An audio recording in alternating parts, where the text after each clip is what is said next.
I'm so sorry. I didn't even see you. Is he going to... It's okay. Coffee dries, embarrassment takes longer. He said that like he's been waiting to say it. That's either very kind or very mean. Can't it be both?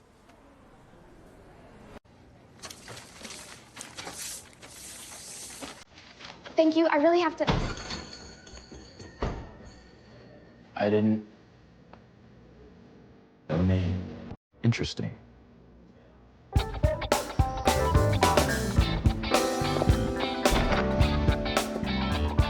Whoever they invited had better be worth the afternoon. He works on the actual Zambezi Bridge, the real one. Then he'd better answer for the slope stabilization problems in Sector 3.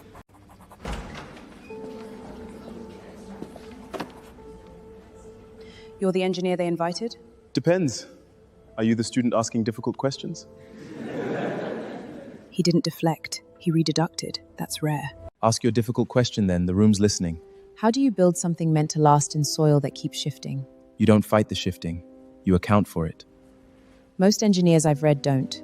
Most engineers haven't stood on that riverbank at 5 in the morning.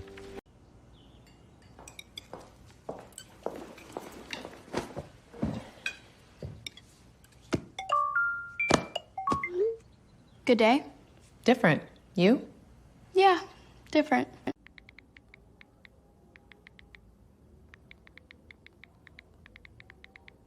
Good night.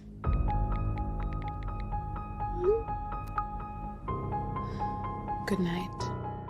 I created this drama series using one AI tool. The characters, the cinematic scenes, the storytelling, the visuals, the voices, even the episode structure, all of it was created using a single AI tool. And this is exactly what I want to show you in this video. And if you want to follow along or test these tools yourself, you will find everything I'm using linked in the description below. The tool we'll be using today is called Top View AI. Once you sign up with Top View, this is their main homepage. Just a quick disclaimer before we start. AI is not replacing human creativity. Tools like the one I'm about to show you are simply helping creators and small teams bring their ideas to life faster with fewer production barriers. At the end of the day, the storytelling, the emotions, the visions still comes from you as the creator. Now on this homepage, this is their prompt box. Here you will find a lot of tools that you can use for different purposes, but the tool that we are focused on in this video is the Drama Studio. You can also find it here or at the top here in the prompt box. For this is the tool I used to create the intro episode you just watched. Just select it and you see the prompt box will be a little bit different. Here, all you have to do is give it a basic story idea that you have, or a detailed story idea that you have, or a novel, and the AI agent will plan the script and create the entire video for you. All I'll do is paste in my detailed custom prompt that I created. Now, if you want to know how I created this detailed prompt, I used my custom GPT to create it, and it's completely free. Inside the GPT, I told the AI I wanted some story idea that will have around 10 episodes. Then it asked me for the details about the characters, their names, their age, and their roles. After giving it a few details about my characters, their roles for this story, and the exact location I wanted the story to take place in, it provided me with this entire story outline with 10 episodes. And all I did was copy everything up to the first episode, not all the 10 episodes at once. I just copied up to the first episode and pasted all those details in the prompt box. From there, you need to choose either generate a single episode or a series. I'll leave it to a series. You can go for a single episode if you just want to test it out, or you can go for a series if you've already tested it out and you trust in the quality of videos it generates. From here, you need to select the writer you're going to use for the entire story outline. You've got the top tier writer, the professional writer, and the assistant writer. The top tier writer is kind of like the premium option that writes high quality creative stories from scratch, but you need to put the amount of credit it consumes in mind. For the professional writer, it gives you polished scripts that you can use for an entire story. And the assistant writer is kind of like a budget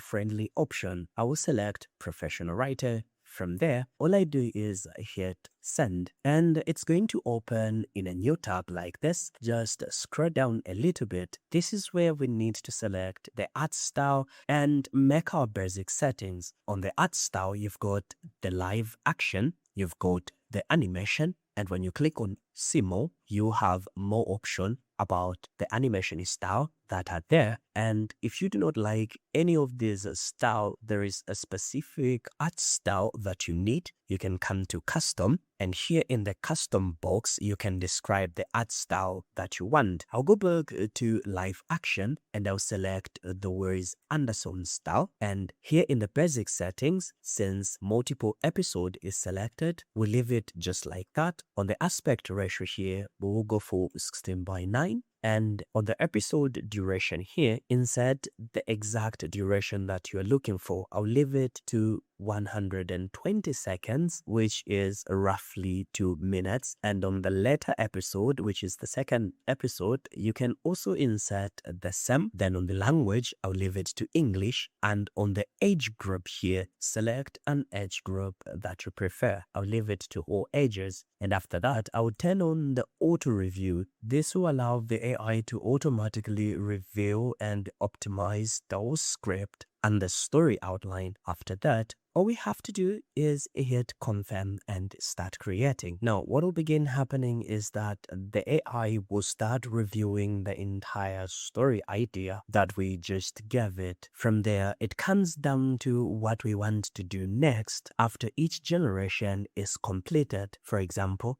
our 2-episode outline is completed. As you can see, we've got the first episode and we've got the second episode. So the AI is asking us, how does the outline feel? Is it ready so that we can move forward, or we would like any changes? Once you go through your outline and it's exactly what you want, you can tell it to say the outline looks great. Let's proceed to character generation, location, and props now. If there is anything that you would love to adjust, you can simply choose between the provided options. I hit everything looks great. From here, what we simply have to do is come to the top here where we can see the settings, the outline and script, the characters, the environment, and the props. So when we click on characters, these are the detailed prompts about our 3 characters. This is the prompt for the first character, this is the prompt for the second character, and this is the prompt for the third character. Now, we can go through these prompts and check if they are accurate, in which in most cases they will be. And if everything is perfect, all you have to do is hit generate image.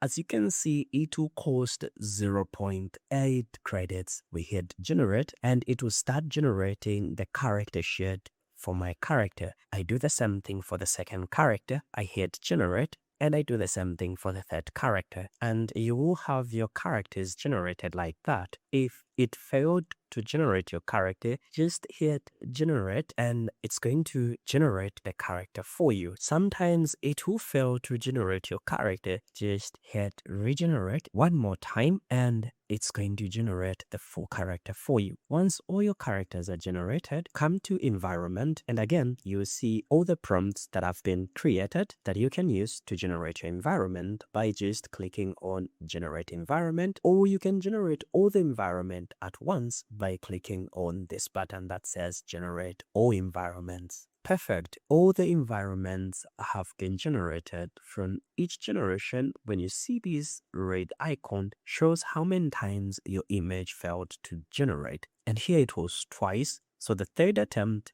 is the one which was successful. After that, we can come to props and again repeat the same process to generate all the props for our video. This makes it so much fun to see exactly what is in the story and how your character looks and how everything fits together. Perfect. And all our props have been generated successively without any failed attempt. This is the same process I used to generate the characters, the environment, and the props for the intro video you just saw. From here, all we have to do is come to the outline and script and click on enter video production. Now here we're going to see the entire prompt that will be used to generate the first scene and the characters involved together with the background and their props for this specific scene. Now when we scroll down a little bit, we will see this button, just select it. Number one, it shows the model that has been selected,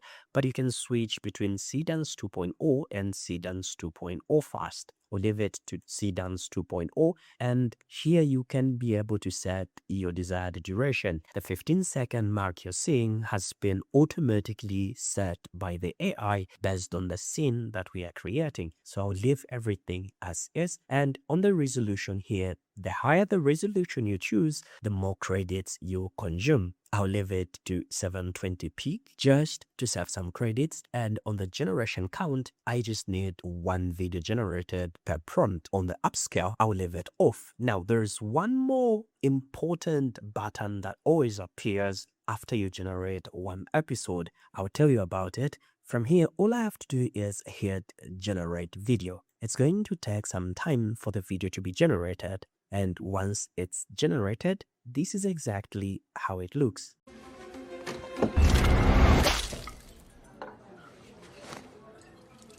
Oh, no, I am so sorry. It's okay. This shirt needed a story. A story? It needed a story? Now, once the first scene is generated, we need to generate a second scene. Select scene 2.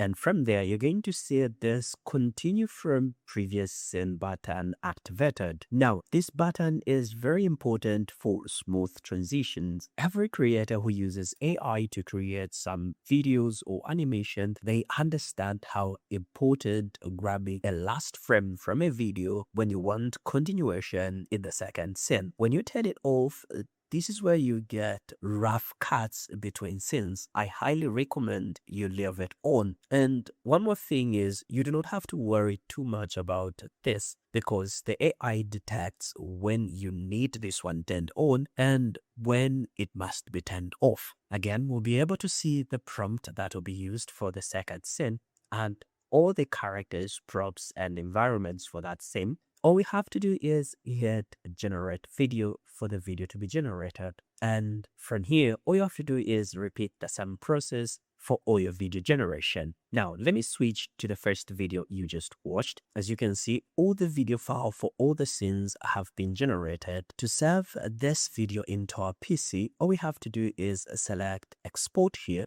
and click on export. Just hit download export and your video will be downloaded into your PC. I highly recommend that you do some editing for your video in an external editing too. This gives you more room and flexibility on what exactly you want to do with your AI. Now, here are my honest thoughts about using this tool. It really generates amazing videos. The details of the characters, their voices, the visual, the cinematic, scene top notch. One of the downside though, which I have found, is it's too expensive for most people. The $75 pack, you only get 250 credits, in which you can use that to generate 62 Seedance videos, because the 2-minute video I created cost around 120 to 130 something, meaning if you're creating a 2-minute video per episode, you can only create at the highest 2 videos with your 250 credits. Let me know your thoughts about this too. If you would love to try it, I'll leave the link in the description below where you can easily have access to it. From here, check out this next tutorial that walks you through the entire process where you can create consistent characters using completely free AI tools. God bless you.